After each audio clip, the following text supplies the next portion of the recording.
ঢাকা বিশ্ববিদ্যালয়ের শিক্ষার্থীরা ঢাবি ক্যাম্পাস থেকে ধাওয়া দিয়ে 7 কলেজের শিক্ষার্থীদের নীলক্ষেত এলাকা পার করে দিয়েছে। নিউ মার্কেট এলাকায় উভয় পক্ষের ধাওয়া পাল্টা ধাওয়া হয়েছে। এই ঘটনায় 2 জন আহত হয়েছে। রোববার রাত 11:30টার দিকে ধাওয়া পাল্টা ধাওয়া শুরু হয়। 7 কলেজের শিক্ষার্থীরা ঢাকা কলেজের সামনে এবং ঢাবি শিক্ষার্থীরা নীলক্ষেত মোড়ে অবস্থান নিয়েছিল।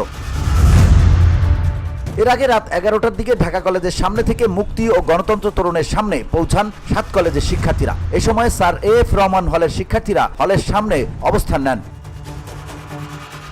এর আগে রোববার সন্ধ্যা থেকে সায়েন্স ল্যাব ও টেকনিক্যাল মোড় অবরোধ অবস্থান নেন ঢাকা বিশ্ববিদ্যালয়ের অধিভুক্ত 7 কলেজের শিক্ষার্থীরা। এতে গুরুত্বপূর্ণ 2টি সড়কে যান চলাচল বন্ধ হয়েছিল।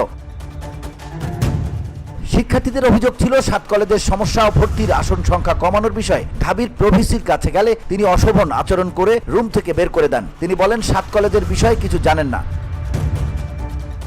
এ বিষয়ে 21 দিন আগে তাকে স্মারকলিপি দেওয়া হলেও সেটি পড়েননি। 7 কলেজের শিক্ষার্থীদের চেনেন না বলে তিনি আক্রমণাত্মক ব্যবহার করেছেন। তাই তার অশোভন আচরণের বিরুদ্ধে শিক্ষার্থীদের আন্দোলন শুরু হয়েছে। অবস্থান কর্মসূচিতে শিক্ষা প্রতিনিধি আব্দুর রহমান অশোভন আচরণের জন্য ঢাবি প্রভিসিকে ক্ষমা চাওয়ার আহ্বান জানিয়ে 5 দফা দাবি তুলে ধরেন। VOD Bangla news desk.